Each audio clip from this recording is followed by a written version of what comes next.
மனிதனுக்கு வருகிற அந்த சுவைகளில் முதலிடத்தை பெறுவது நகைச்சுவை. அதனால்தான் நகையே அழுகைன்னு அழுகையை அடுத்தது வச்சார் தொல்காப்பியர். நான் வந்த பிறகு பார்த்தேன் இந்த மேடையில் இந்த குழந்தைகள் பண்ண இந்த கம்பத்தில் ஏறி விளையாண்டாம் பாருங்க. இந்த கம்பத்து பக்கத்தில் கூட நமக்கு நிற்க பயமாக இருக்குது. அவன் என்ன லாவகமாக கையால் பிடிச்சி ஏறுறதை விட காலால் பிடிச்சி ஏறின காட்சியெல்லாம் பார்த்துருப்பீங்க. அந்த பிள்ளைகள் எந்த பள்ளியில் படிக்கிறாங்கன்னு எனக்கு தெரியாது. ஆனால் அந்த பள்ளிக்கூடத்தில் இந்த பிள்ளைகளுக்கெல்லாம் நிறைய மார்க் போடுங்க ஐயா.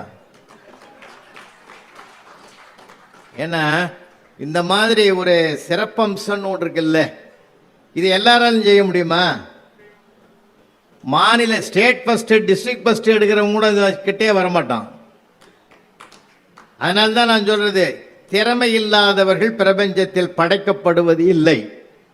அவரவர்களுக்கு ஒரு திறமையை கடவுள் வச்சிருக்கிறான். அதில் இந்த பிள்ளைகளுடைய திறமை அபார திறமை, ரொம்ப ரொம்ப அற்புதமாக பண்ணிச்சுங்க. எல்லாரை விட ஏறி அந்த கம்பத்து மேலே உட்காந்தான் பாரு, அவனை விட அவன் மடியில் நின்னான் பாருங்க ஒரு குழந்தை. அவன் முகத்தை தான் நான் பார்த்தேன். தைரியமாக பயமில்லாமல் உட்காந்துக்கிறான் சார். அவன் எவ்வளவு ஒரு ஆர்வம்! அந்த பிள்ளைகளுக்கெல்லாம் ஒட்டு மொத்தமாக ஒரு கைத்தட்டல் கொடுங்களேன். ஏன்னா இந்த பாராட்டு தான் சார் அடுத்த படிக்கட்டில் கால் வைக்க விரும்பும். பிள்ளைகளை என்னைக்குமே பாராட்டணும். அது யாருக்கு அதிகமாக பாராட்டுகிற உணர்வு வரும்னா, எதையும் எளிமையாக நகைச்சுவையோடு எடுத்துக்கொள்கிற மனம் படைத்தவர்களால் தான் அது சாத்தியமாகும். ஏன்னா மனிதனுக்கு சுபாவம் என்னன்னா, எடுத்த உடனே குறையதான் பார்ப்பான். ஒரு வெள்ளை வேஷ்டியில் ஒரு கருப்பு புள்ளி இருந்தால் அந்த கருப்பு புள்ளியை பற்றி தான் ஆராய்ச்சி பண்ணுவானே தவிர 99% வெள்ளையை பற்றி நினைக்க மாட்டான். இது மனித சுபாவம் சார். இது நீங்க பஸ்ல கூட பயணம் பண்ணுங்களா, ஜன்னல் வர சீட்டு கிடைக்கிறது பெரிய பாக்கியம் பண்ணியிருக்கணும், புண்ணியம் பண்ணியிருக்கணும். அது இப்போ ஜன்னல் வர சீட்டும் கிடைச்சிடுது. 10 ரூபா கொடுக்குற டிக்கெட் 9 ரூபா 50 பைசா, மீதி 50 பைசா சில்லறைக்காக இந்த 1 மணி நேர பயணத்தை அந்த 50 பைசா கொடுக்காத கண்டக்டரையே அப்பப்போ போக வர பார்த்து பார்த்து பார்த்தே எல்லா சுகத்தையும் இழக்கிறவன் தான் மனிதன். விளையாட்டுகள்ல இது மனித சுபாவம். எனக்கு சேர்த்து தான் நான் சொல்றேன். அப்போ நான் என்ன கேட்கிறேன்னா, இந்த சிரிப்போம் சிந்திப்போம்ன்ற தலைப்பிலை ஒட்டி ஒரே ஒரு செய்தியை நான் முதல்ல உங்களுக்கு பதிவு பண்ணிடுறேன். இந்த உலகத்தில் வேண்டாத மனிதர்களும் இருப்பார்கள், வேண்டத்தகாத காட்சிகளும் நம் கண் முன்னாலே தெரியும். வேண்டாத மனிதர்களையோ வேண்டத்தகாத காட்சிகளையோ நாம் பார்க்க நேரிடும் போது இந்த மனதை கண்ணாடியாக வைத்துக் கொள்வோம். என்ன கண்ணாடி எப்ப காட்டுமா? காட்டின பிறகுதான் காட்டும். அது காட்டாத போது காட்டவே காட்டாது. அது வேண்டியதும் வேண்டிய மனிதர்களும் வேண்டிய நிகழ்வுகளும் நம் கண் முன்னால் நிகழ்ந்தால் அப்பொழுது நம்முடைய மனதை கேமராவாக மாற்றிக்கொள்வோம். கேமரா வாங்கி உள்ள வச்சுக்கும்.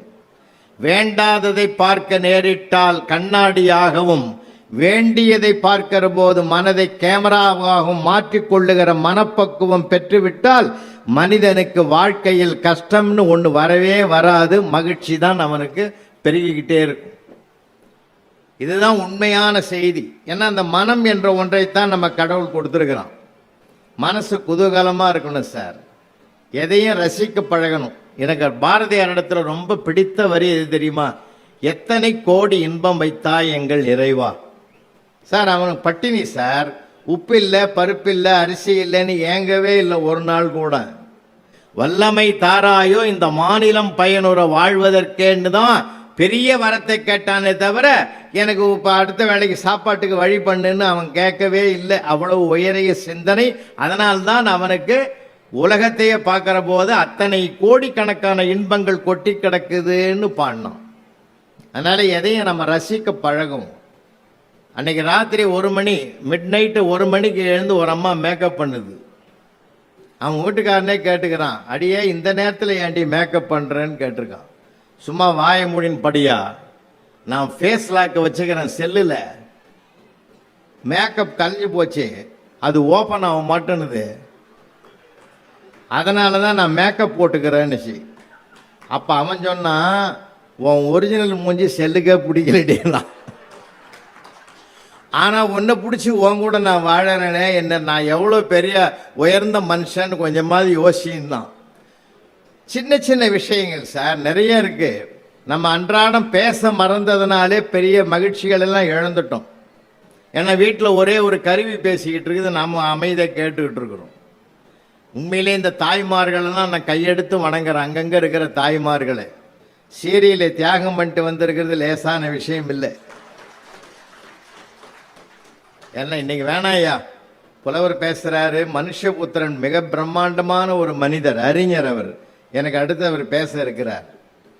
அவர் மிக பிரம்மாண்டமான எழுத்தாளர், ஒரு புரட்சி எழுத்தாளர். அவர் சமூக சமநீதி உருவாவதற்காக தன்னை அர்ப்பணித்துக் கொண்ட எழுத்துலக சக்கரவர்த்தி. அவர் எனக்கு பிறகு பேச இருக்கிறார் ஐயா.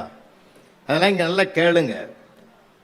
அதனால அதுக்காக வந்திருக்கிற தாய்மார்களை நான் பாராட்டுறேன். நிறைய இருக்குது சார், வீட்டுக்குள்ளேயே இருக்குது சார். அன்னைக்கு கூட ஒரு அம்மா ஹஸ்பண்ட் அப்படி உக்காந்துங்கிறார் சேரில், வீட்டை விட்டு வெளியில் போகுது அந்த அம்மா. ஏங்க நான் வெளியில் போகிறோம், உங்களுக்கு என்ன வேணும்னு கேட்டுது. அதை விட எனக்கு என்னடி வேணும்னா. இப்போ அது உள்ள என்ன நடக்குதுன்னு கொஞ்சம் யோசனை பண்ணி முடிவெடுங்க. சின்ன சின்ன விஷயங்களில் சொர்க்கம் இருக்கு சார். மகிழ்ச்சி என்பது சின்ன சின்ன விஷயங்களில் இருக்கிறது, வெற்றி என்பது பெரிய பெரிய விஷயங்களில் இருக்கிறது. மனிதன் ஒன்றை பார்த்து மகிழ்ச்சி அடையணும்னா ஒன்று குழந்தையா இருக்கணும், இல்லைன்னா குழந்தைகளோடு இருக்கணும். நம்ம குழந்தை மனசு. அதனால்தான் நீங்க மூத்த பெருமக்கள்லாம் நிறைய பேர் இருக்கீங்க. 60 வயதை தாண்டிட்டீங்கன்னா உங்க பேரன் பேத்தியோட மகிழ்ச்சியா பேசுங்க. உலகமே அவங்க தான். இப்போ அவங்கள மாதிரி ஒரு சொர்க்கம் உலகத்திலே கிடையாது சார். அன்னைக்கு ஃபர்ஸ்ட் ஸ்டாண்டர்ட் படிக்கிற பையன் போய் அவங்க அப்பாவை கேட்டிருக்கிறான், டேடி இன்னைக்கு ஒரு ஸ்மால் பேரண்ட் மீட்டிங் இருக்குது, நீ வரணும்னு இருக்கிறான். டேய், பெற்றோர் ஆசிரியர் கழகம் மீட்டிங் தான் நான் கேள்விப்பட்டுக்கிறேன், அது என்னடா ஸ்மால் பேரண்ட் மீட்டிங்? உனக்கு ஒன்றுமே தெரியலப்பா, அம்மா சொல்கிறது அவ்வளோ கரெக்டுப்பா. நீங்கள் நான் எங்கள் மிஸ்ஸு 3 பேர் தான் மீட் பண்ணுறோம். இது ஏதோ தப்பு பண்ணிட்டு வந்துக்குது. உங்கள் அப்பாவை கூட்டின்னு வடாண்டிக்கிறாங்க இந்த மிஸ்ஸு. அவன் என்ன பண்ணிட்டான், உன்னை கூட்டின்னு வர சொன்னாங்கன்னா இவர் என்கொயரி பண்ணி அடிப்பாருன்னு சொல்லி ஒரு ஸ்மால் பேரண்ட் மீட்டிங்னு அதை டெவலப் பண்ண பார்த்தீங்களா? இதை விட ஒரு சிறப்பான ஒரு மகிழ்ச்சி உலகத்தில் கிடைக்குமா ஐயா? அரை மணி நேரம் சீரியலுக்கு கூட 5 விளம்பரம் தேவைப்படுது. நீங்க ஒரு அரை மணி நேரம் குழந்தைகிட்ட பேசி பாருங்க, எந்த விதமான இடைவேளையும் தேவையே இல்லையா. இடைவேளையே இல்லாம பேசிக்கிட்டே இருக்கலாம். அவ்வளவு அழகா பேசுதுங்க பிள்ளைகள்னா. இன்னைக்கு அண்ணா நகர்ல ஒரு வீட்டில் கதவை தட்டுறோம், ஒரு புடிப்பையன் வந்தான் சார். அப்பா எங்கடான்னா வேலைக்கு போய்கிறாருன்னா, அம்மா எங்கடான்னா மார்க்கெட்டு போய்க்குதுன்னா, அண்ணன் எங்கடான்னா கிரிக்கெட் ஆட போய்க்கிறான். எனக்கு கோபம் வந்துடுது, நீ எங்கேயோ போகிறதானடான்னு. இப்போ நான் கூட என் ஃப்ரெண்டு வீட்டில் தான் இருக்கிறேன்னா. இப்போ நான் தான் வீடு மாறி வந்துட்டேன்றதை இன்னும் அழகாக சொல்கிறான் அந்த பையன். நீங்கள் எல்லா சூழ்நிலையும் ரசிக்கணும் சார்.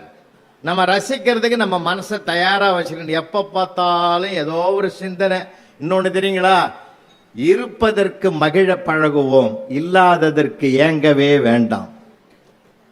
இருப்பது இறைவன் தந்தது, இல்லாதது இனிமேல் இறைவன் தரப்போவது என்ற நம்பிக்கையோடு வாழ்க்கை நடத்தும். மகிழ்ச்சிக்கு பஞ்சமே இருக்காது சார், பஞ்சமே இருக்காது. நல்லா 36 ஆண்டுகள் ஆசிரியர் பணியில் இருந்தவன் படிச்சார் ஐயா. வரவேற்பில் அழகா சொன்னார் அறிமுக உரையில். 2006 மேதக அப்துல் கலாம் அவர்கள் நான் வணங்குகிற இதய தெய்வம் அவர்.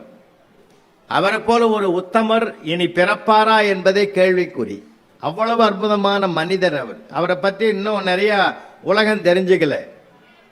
அவர் இந்திய திருநாட்டில் பிறந்ததற்கு இந்திய மண் தவம் செய்திருக்க வேண்டும். அப்படிப்பட்ட ஒரு உயர்ந்த மாமேதை. நான் 2015 நாசாவுக்குள்ள 2 நாள் இருந்தேன். இந்த நாசா விஞ்ஞான ஆய்வுக்கூடத்துக்குள்ள 2 நாள் இருந்தபோதுதான் அவரை இன்னும் ஒரு உயரத்தில் நான் பார்த்தேன். ஏன் தெரியுமா? இப்போ இந்த விழுப்புரத்தில் நம்முடைய வருவாய்த்துறை அரசு நடத்துகிற இந்த புத்தக திருவிழாவை பார்க்கணும்னா நாசாவுக்குள்ள அடுத்த செகண்டே பார்க்கலாம். அவ்வளவு டெக்னாலஜி உள்ள இடம், அது தொழில்நுட்பம் உள்ள இடம். ஆனால் பொக்ரான் அணுகுண்டு சோதனை நடத்தின போது 45 நிமிஷத்துக்கு பிறகுதான் அவர்களுக்கு தெரிந்ததே தவிர அவர்களால் கண்டுபிடிக்கவே முடியவில்லை. அதனால் தான் அமெரிக்கா மறுநாளே சொன்னா இந்தியா வல்லரசாகும்னு சொன்னோம். எவ்வளோ பெரிய விஷயம். அது கூட செவி வழி செய்தியாக நான் கேட்டது. செவி வழி செய்தி, ரெக்கார்டில் இல்லை, செவி வழி செய்தியாக கேட்டது. அப்போ பிரைம் மினிஸ்டராக இருந்தவர் அடல் பிகாரி வாஜ்பாய் அவர்கள். அப்போ அவர்கிட்ட தான் போய் கேட்குறாரு, இந்த மாதிரி அணு சோதனை நடத்தலாமான்னு கேட்கும்போது பொக்ரான் சோதனை நடத்தலான்னு. அப்போ பிரைம் மினிஸ்டர் சொல்லியிருக்காரு, அதெல்லாம் வேணாம், அதெல்லாம் வெளியில் தெரிஞ்சிடும், அந்த ரகசியம் வெளியில் போயிட்டா வம்பா போடும். ரகசியம் வெளியிலேயே போவாதுன்னு இருக்கிறார் ஐயா. எதை வச்சு எப்படி சொல்கிறீங்கன்னு கேட்டுக்கிறார். உங்களுக்கும் கல்யாணம் ஆகலை, எனக்கும் கல்யாணம் ஆகலை, ரகசியம் வெளியிலேயே போவாதுன்னு இருக்கிறார். இது நான் செவி வழியாக செய்தி கேட்டு செய்தியாது. என்னம்மா அது உண்மைதான். எந்த மனுஷனும் எது தெரிஞ்சாலும் போய் வீட்டில் உளறிடுவான். விஷயம் தெரியுமான்னு இவனே ஆரம்பித்து சொல்லிவிட்டு இவனே மாட்டிக்குவான். அந்த மாதிரி இது நம்ம இயல்பு அதுன்னு வச்சுங்களேன். அதுலேயும் ஒரு ஹியூமர் எல்லாமே. அவர் அடல் பிஹாரி வாஜ்பாய் அவர்கள் மிகப்பெரிய கவிஞர், முத்தமிழறிஞர் டாக்டர் கலைஞர் அவர்களுக்கு நண்பர். அவர் கவிதையால் அவர்களுக்குள்ளே ஒரு மலர்ச்சி ஏற்பட்டது, உறவு ஏற்பட்டது. எந்த சூழ்நிலையும் சார் நம்ம மனசு தெளிவாக இருந்தால் வாழ்க்கை அழகாக இருக்கும், மகிழ்ச்சியாக இருக்கும். நம்ம எதுலையுமே ஒரு குற்றமாக பார்க்காம, குறையாக பார்க்காம, நிறையா பார்க்க பழகிட்டோன்னு வச்சுங்களேன், வாழ்க்கை மிக அற்புதமாக இருக்கும். இங்கே இருக்கிற அதிகாரிகள் யாரும் கோச்சிக்கூடாது. எனக்கு தெரிஞ்சு எங்கள் ஊரில் நான் சொல்கிறது, அவர்லாம் ரிட்டையர் ஆகிட்டார். இவர் ஒரு பெரிய அதிகாரி, ரொம்ப வேண்டியவர், தெரிஞ்சவர். அவர் எப்பயுமே வீடும் ஆஃபீஸும் ரெண்டும் ஒன்று தான். அவருக்கு ரெண்டும் ஒன்றா தான் பார்ப்பார். அங்கே இருக்கிற மாதிரி தான் இங்கேயும் ஸ்ட்ரிக்டாக இருப்பார். எல்லாமே ரிட்டர்னில் தான் கொடுக்கணும் அவருக்கு. அந்த அம்மா எவ்வளோ கஷ்டப்பட்டுருக்குன்னு கொஞ்சம் யோசனை பண்ணி பாருங்கள். இவர்கிட்ட பேசினா கூட நேரம் இல்லைன்னுவார். அந்த மாதிரி சில நேரங்களில் எழுதி வைக்கும், தோரம்பருப்பு 1 கிலோ, உளுத்தம்பருப்பு 1/2 கிலோ, சர்க்கரை 1 கிலோ எல்லாம் வேணும்னு டேபிளில் எழுதி வைக்கும். இவர் அது மாதிரி சாயந்தரமாக வாங்கி கொடுத்துருவார். அதே மாதிரி என்ன பண்ணியிருக்குது, ஒரு நாள் வெள்ளிக்கிழமை சாயந்தரம் எழுதியிருக்குது, நாளைக்கு சனிக்கிழமை செகண்ட் சாட்டர்டே லீவு, பசங்கள்லாம் ரெஸ்டாரண்ட்டு போய் சாப்பிட்ணுன்னு விரும்புகிறாங்கன்னு சொல்லி டேபிளில் எழுதி வச்சுக்கிது. இவர் கிரீனிங்கில் எடுத்து எழுதிட்டார்.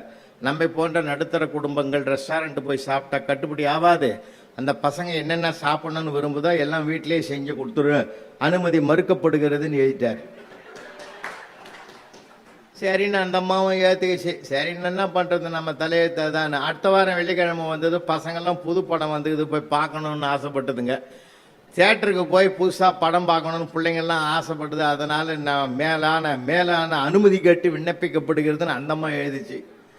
இவர் என்ன பண்ணிட்டாரு, கொஞ்ச நாளில் போனால் நம்ம இதிலேயே டிவியிலே போட்டுடுறோம், அதனால் நீங்கள் கொஞ்ச நாள் பொறுத்து இருக்கவும், அதுக்கு பிறகு நம்ம வீட்டிலே பார்த்துக்கலாம், நானும் சேர்ந்து பார்ப்பேன், அனுமதி மறுக்கப்படுகிறதுன்னு எழுதிட்டார்.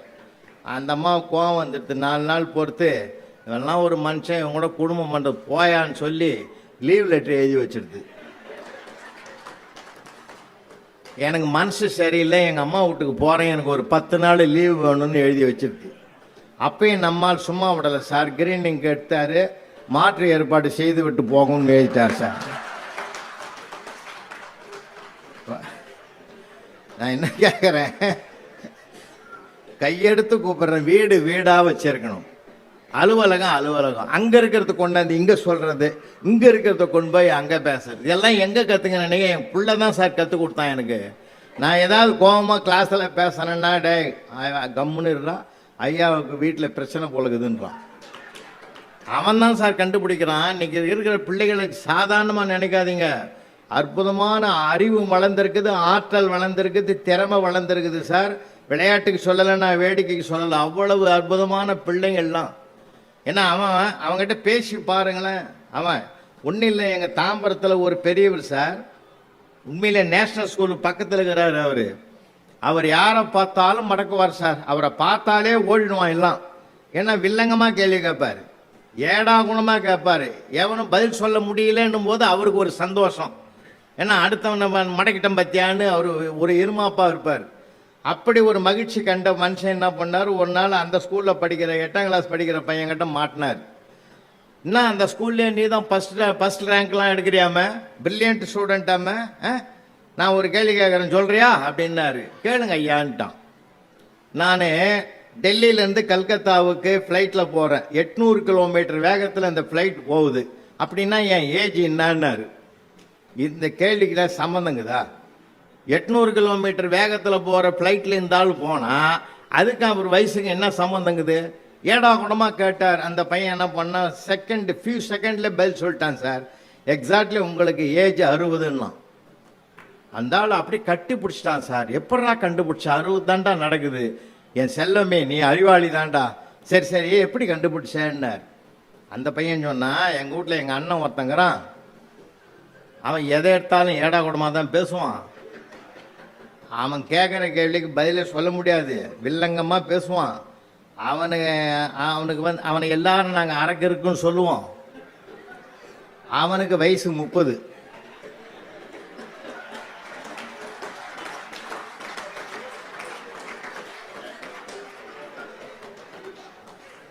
அரக்கு 30ன்னா முழுக்கு இருக்கு 60 தானே இருக்கணும்.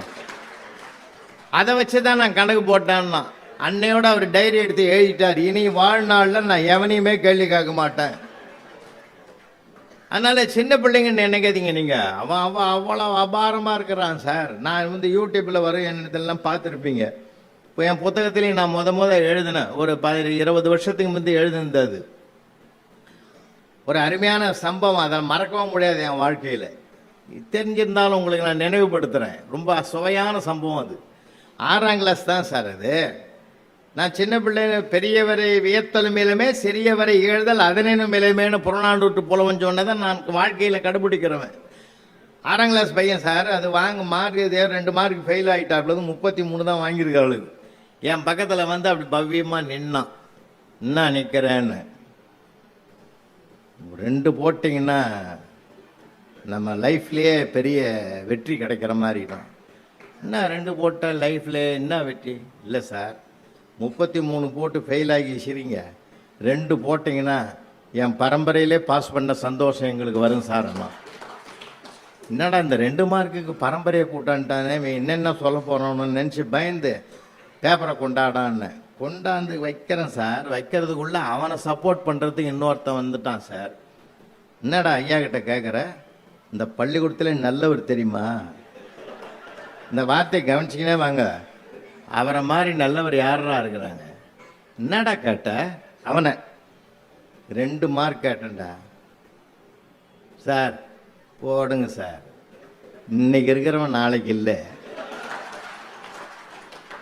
சார். எவ்வளோ வேதாந்தம் பேசுகிறான் சார் அவன். எனக்கு ஒரு மாதிரி ஆயிட்டுது. என்னடா இவனுக்கு ஒரு முடிவோட வந்திருக்கிறானுங்க. இதுக்குள்ளே இன்னொருத்தன் வந்துட்டான் சார். அவன் பயங்கரமான ஆள். அவன் வந்துட்டான். என்னடா 2 பேரும் ஐயாவை சுற்றி பேசிக்கிறீங்க, தொந்தரவு பண்ணாதீங்களா? என்னடா கேட்டீங்க? ஒன்றும் இல்லைடா, 2 மார்க் போடா. அவர் தகுதின்னா பெருமைன்னா 5 போடுவார் கம்னுறான்னா. இனியும் ஒருத்தன் வந்து எதனா பண்ணிட்டு போறான்னு சொல்லி அந்த 33 போட்ட மார்க்கை வாங்கி அந்த பேப்பரை வாங்கி அங்கே இங்கே அட்ஜஸ்ட் பண்ணி, எங்களுக்கு தெரியும் எங்கெங்கே போடணுன்னு, போட்டு ஒரு அரை அங்கேயும் போட்டுக்கிட்டு சூழ்ச்சி எதுக்கு போட்டோம்னு எங்களுக்கே தெரியாத அளவுக்கு சூழ்ச்சிடுவோம். அதை சூழ்ச்சி எல்லாத்தையும் பண்ணிட்டு கொண்டாந்து இவங்ககிட்ட கொடுத்தேன் சார். 38 ஆக்கி கொடுத்தேன் சார். பேப்பரை வாங்கிக்கின்னு இந்த கடைசியில் வந்து அவனுக்கு 5 போடுவான்னு சொன்னான் பார்த்தீங்களா, அவனை பார்த்து சொல்கிறான், என்னமோட உன் புண்ணியத்தில் நான் பாஸ் ஆகிட்டேன்ட்டான் சார். அவன் போட்டது நானு சார், புண்ணியம் அவனுக்கு சார். இதுதான் சார் பிள்ளைகள். அவங்க கூட ஜாலியாக இருக்கணும் சார். அதனால தான் எப்பயுமே குழந்தைகள் தினம்னு ஒன்று கொண்டாடுறோம் இல்லையா? எப்போ? நவம்பர் 14 இன்னொரு தினம் கொண்டாடுறோம். காதலர் தினம்னு ஒன்று கொண்டாடுறோம். எப்போ? எல்லாம் ஞாபகம் வச்சுருக்கோம் பாருங்க. ஒரு குரல் சொன்னால் ஞாபகம் வராது.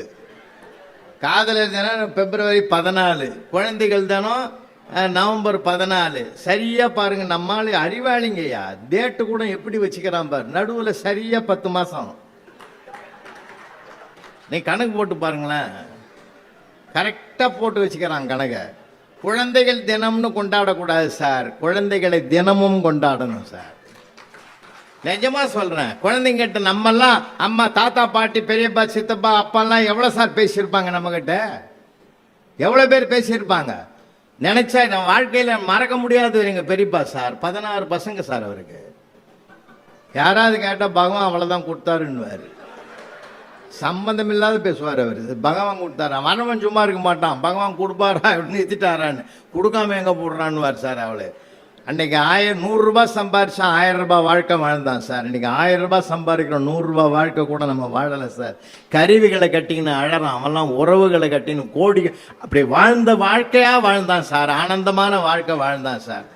16 பதிலாக 10 ஆம்பளை பிள்ளைங்க சார், 6 பொம்பளை பிள்ளைங்க சார். யாராவது வந்து கேட்பாங்க அந்த பையனுக்கு பேர் என்னன்னு, உடனே எங்கள் பெரியப்பா எங்கள் பெரியம்மா கிட்ட சொல்லுவார், அந்த 8ஆம் நம்பர் பையனுக்கு பேர் கேட்குறாரு சொல்லுன்னுவார். ஏன்னா இவருக்கு ஞாபகம் வச்சிருக்க முடியாது, அது நம்பர் தான் சீரியல் நம்பர் போட்டு வச்சுக்கிறாரு. இத்தனைக்கு அவர் போஸ்ட் மாஸ்டர் சார், வெளியிலையும் டெலிவரி உள்ளேயும் டெலிவரி. அதனால் வாழ்க்கையில் ஆனந்தம் சார், மகிழ்ச்சியாக இருக்கு. இன்னைக்கு நம்ம ஒரு பொண்ணு ஒரு பையனை வச்சுக்கிட்டு அவஸ்தைப்பட்டு கிடக்கிறோம். அதை பாசம் காட்டுறதா, அதை கண்டிக்கிறதா, பாசம் காட்டினா மோசம் போயிடுமா, கண்டிச்சா வீட்டை விட்டு ஓட்டிடுமா, பயப்படுற நாம ஒன்று மட்டும் ஞாபகம் வச்சுங்க, குழந்தைகள் மேலே நம்பிக்கை வைங்க, அவன் நட்சத்திர மனிதனாக மாறுவான். மார்க்கெட்டுன்னு அவனுக்கு வராததை ஒன்றாலும் சொல்ல, வந்தால் மார்க் எடுக்கட்டும், வரலன்னா இந்த மாதிரி ஸ்போர்ட்ஸில் விளையாட்டில் உறுதியாகட்டும், சந்தோஷமாக இருக்கட்டும் சார். டெண்டுல்கர் என்ன ஸ்டேட் ஃபர்ஸ்ட்டாக வந்தார், உலகத்திலே பெரிய பேட்ஸ்மேன் பேர் வாங்கலையா, தோனி வாங்கலையா? அவனுக்கு என்ன திறமையில் என்ன வருதோ அதை உருவாக்கி கொடுப்போமே, அதுதான் நம்ம பெற்றோருடைய மிகப்பெரிய கடமை. ஏன்னா நம்ம என்ன பண்ணுறது, இப்போ வரப்போகுது நீட் எக்ஸாம், அதுக்குள்ளே இப்போ நிறைய பேர் ட்ரைனிங் பண்ணுறான், நீ தான் டாக்டர், அவன் மண்டையில் புகுத்தி உலகத்திலேயே அதை விட ஒரு தொழில் உலகத்திலே கிடையாதா? இல்லை சார். அவனை வேலை தேடுபவனாக மாற்றுவதை விட மற்றவர்களுக்கு வேலை தருகிற இடத்தில் கொண்டு போய் உயரத்தில் நம்ம உட்கார வைக்கிறதுக்கு ஆசைப்படக்கூடாதா? நம்ம யோசிக்கணும் சார். அது மாதிரி தான் நம்ம பூஸ்ட் பண்ணி தான் பிள்ளைகள் மோசமாக போகிறான். சேலத்தில் ஒரு பையன் அப்படி தான் சார், ஒரு 2 வருஷத்துக்கு முந்தி நீட்டில் ஃபெயில் ஆகிட்டான்னு சூசைட் பாயிண்ட் பண்ணிட்டு தான். அந்த தற்கொலை என்ற தாழ்வு மனப்பான்மை போகிறதுக்கு காரணமே இந்த சமூகத்தினுடைய மாற்றம் தானே சார். அவன் என்ன பண்ணான், செல்போன் டவரில் ஏறி உட்காந்துட்டான் சார். உயரமான இடம் அதுதான் நான் முடிவு பண்ணிட்டான், ஏற்காடு மலையை விட அது உயரமாக இருக்குது. அதில் ஏறி உக்காந்துட்டான் சார். ஊரே திரண்டு அவனை கெஞ்சுது, வாடா இறங்கி வாடா, உழாதரா வேணாண்டா, நீ ஒரே புள்ளடா, நான் அம்மா அப்பாலாம் கெஞ்சறான், சொல்லி கொடுத்த வாத்தியாரெலாம் கெஞ்சறான். அந்த பையன் வரமாட்டேன்னு முடிவு பண்ணி நான் கீழே விழ போகிறேன், மாற்றமே இல்லைன்னா சார். கடைசியில் அவன் விடுற நேரத்தில் அவன் ஃப்ரெண்டு ஓடியாந்தான் சார். டேய் நண்பா, பறந்தாமா, உழுந்துராதரா. நான் வரும்போதே ஒரு பெரியவரை கேட்டேன், மூத்த பெரியவரை கேட்டேன்டா, அவர் ஒரு பெரிய ஆன்மீகவாதி, அவர் சொன்னார்ரா, ஒரு அகால மரணம் அடைஞ்சு அடுத்த பிறவி உண்டு தம்பி அப்படின்னு சொல்லிட்டாரா. ஒருவேளை நீ விழுந்து இறந்துட்டீன்னா அடுத்த பிறவின்னு ஒன்று வந்துருண்டா, மறுபடியும் நீ எல்கேஜிலேருந்து படிக்கணும், கொஞ்சம் யோசிடான்னா சார். அந்த பையன் மலைன்னு இறங்கி வந்துட்டான் சார். மறுபடியும் அவன்டா எல்கேஜியில் படிக்கிறது போனால் போகுது, நீட்டாவது பூட்டாவதுன்னு இறங்கி வந்துட்டான். ஏன்னா யாருக்கு எப்படி சொல்லணுமோ அப்படி சொல்லணும். நாம் நிறைய பேர் அப்படி இல்லை, நான் அந்த மாதிரி தான் இருக்குது. இன்றைக்கி உலகம் அப்படி தான் சார் புரிஞ்சுக்குவான். தாம்பரத்தில் எனக்கு ஒரு நண்பன் இருக்கான் சார், அவனுக்கு உடம்பு சரியில்லை, மடிப்பாக்கத்தில் எனக்கு வேண்டிய டாக்டர் ஒருத்தர் இருக்கிறாரு, அவர்கிட்ட போடா, டோக்கன்லாம் போட்டுருந்தான் போகணும், என் பேரை சொல்லு, கண்டிப்பாக உள்ளே விட்டுருவாங்கன்னு. அப்படியா அப்படின்னு போனான் சார். போய் 1/2 மணி நேரத்தில் வந்துட்டான் சார். அதுக்குள்ளேடா பார்த்துட்டேன்னு போய் அனுப்பின பாரு ஒரு டாக்டர், போயா அப்படின்ட்டான். ஏன்டா அவ்வளோ வெறுப்பா சொல்கிறான், அவர் தான்டா அற்புதமான டாக்டர். ஆமாம் ரைட்டு. அவர் போகும்போதே கிளினிக்கு அந்த படிக்கட்டுங்க கீழே ஒரு போர்டு வச்சுருந்தாரு, மேலே போகும் வழின்னு வச்சுக்கிறாரு.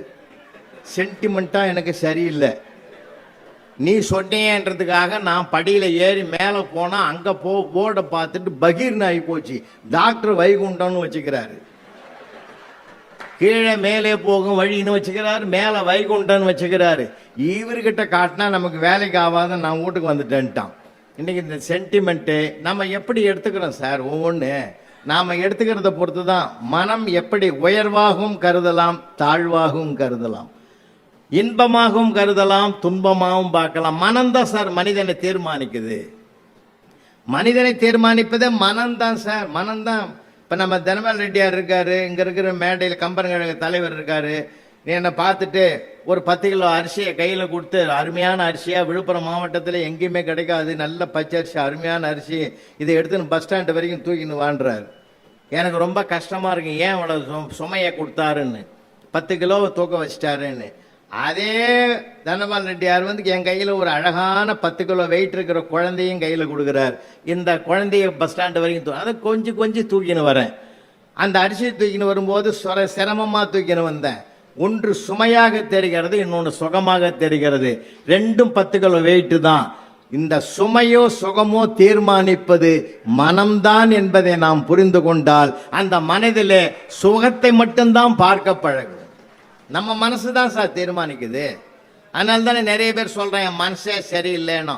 மனசே சரியில்லைன்னா எல்லாம் மகிழ்ச்சியா இரு. ஆண்டவனுக்கு கொடுத்திருக்கிற மிகப்பெரிய சிறப்பு சார் அது. சிரித்து மகிழ்வது தான் இறைவன் நமக்கு கொடுத்திருக்கிற மிகப்பெரிய வரம். வேற ஏதாவது சரிக்குமா? 1 லட்சம் ரூபாய் வாங்கி கொடுத்த ஒரு நாய் வளங்க, அது சிரிக்கும்? ஜென்மத்துக்கும் சிரிக்காது. எனக்கு அண்ணா நகரில் ஒரு பெரிய கோட்டீஸ்வரன் வீட்டுக்கு போனேன் சார். அவன் புள்ள கீழே உட்காந்துங்குது தரையில், நாயை மடியில் வச்சுக்கிறான். அதுக்கு உடம்பு சரியில்லை பொழுது டானிக் கொடுக்கறதுக்கு என் செல்ல என் பட்டு ஆத்தாரண்ணா அது கேட்குதா? கம்முனுக்கு இருந்தாலே டென்ஷன் ஆகி பாட்டில் தூக்கி போட்டான். அது நான் இறங்கி போய் அது எப்படி சாப்பிடணுமோ அப்படி சாப்பிட்டு போட்டுது. இயற்கையை நம்ம போய் மாற்ற முடியுமா? இயற்கையை மாற்ற முடியாது சார். அதனால் நான் என்ன சொல்கிறேன், மகிழ்ச்சி என்பது கடவுள் தந்திருக்கிற மிகப்பெரிய வரப்பிரசாதம். அதை நம்ம நிறைய பேர் தொலைச்சிட்டோம் சார். இந்த கொரோனா பீரியடில் வந்து பார்த்தீங்கன்னா எவ்வளோ பேருங்க கொரோனா பீரியடெல்லாம் பார்த்தீங்கன்னா நம்ம நிறைய பார்த்துருக்குறோம் இல்லையா? ஒவ்வொருத்தரும் நான் நிறைய பேரை ஃபோன் பண்ணி கேட்டேன் சார். ஃபோன் பண்ணி கேட்ட உடனே என்ன மகிழ்ச்சி அடைஞ்சாங்க தெரியுமா? சில பேர் ஃபோன்லேயே அழறது தெரியுது சார். யாருமே என்னை விசாரிக்கல, நீங்கள் விசாரிச்சிங்களே சந்தோஷம் ஐயா அப்படின்னா. என்ன ஒருத்தன் விசாரிச்சான் சார், புலர் இருக்கிறியான்னு கேட்டான் சார். அந்த ஒரே சொல்லு நம்மளை உருக்கி எடுத்துட்டு சார். அட சண்டாளப்பா இப்படியாட கேப்ப. அதனால தான் சொல்கிறேன், பிள்ளைகளுக்கு சந்தோஷமாக நிறைய சொல்லி கொடுக்கணும் சார். கதை சொல்லி கொடுத்த மண்ணையா அந்த மண். இன்னைக்கு கதை சொல்கிறதுக்கு ஆளும் இல்லை, கதை கேட்கறதுக்கு பையனும் தயாராக இல்லை. ரொம்ப வருத்தமாக இருக்குது. அந்த கொரோனா பீரியடெல்லாம் எவ்வளோ நடந்தது தெரியுங்களா? அப்போல்லாம் இந்த ஜூம் மீட்டிங் போட்டாங்க தெரியுமா? நீங்கள் அந்த அலுவலகத்தில் அம்மாவுக்கெல்லாம் தெரியும், ஜூமில் தான் எல்லா மீட்டிங் நடக்கும். நானும் வீட்டில் உட்காந்துன்னு ஜூமில் ஒரு 500 பட்டிமன்றமாவது நடத்தியிருப்பேன். ஜூமில் அந்த ஆஃபீஸ் ரூமில் உட்காந்துங்கன்னா அகில உலகமும் போய் வந்துட்டேன்.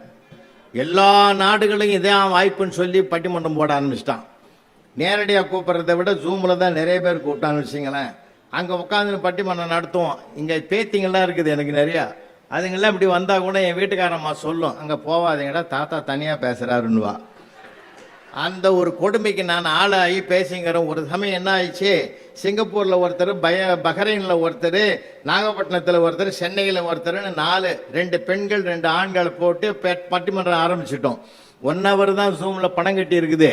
அவங்கவுங்க 8 நிமிஷம் பேசி அவங்கவுங்கள முடிச்சு, இங்கே டைமை நீங்களே பார்த்துங்க, என்னால் நேரடியாக ஒன்றும் மணியெல்லாம் அடிச்சுலாம் சொல்ல முடியாதுன்னு சொல்லிட்டேன்.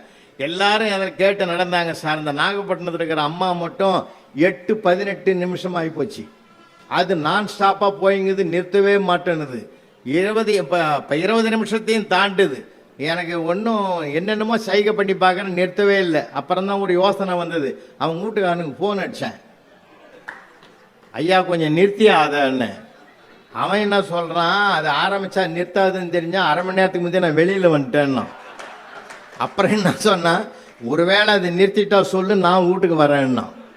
இப்போ அவன் எனக்கு உதவுறது போக இப்போ நான் அவனுக்கு உதவ வேண்டிய நிலைமை வந்துடுது.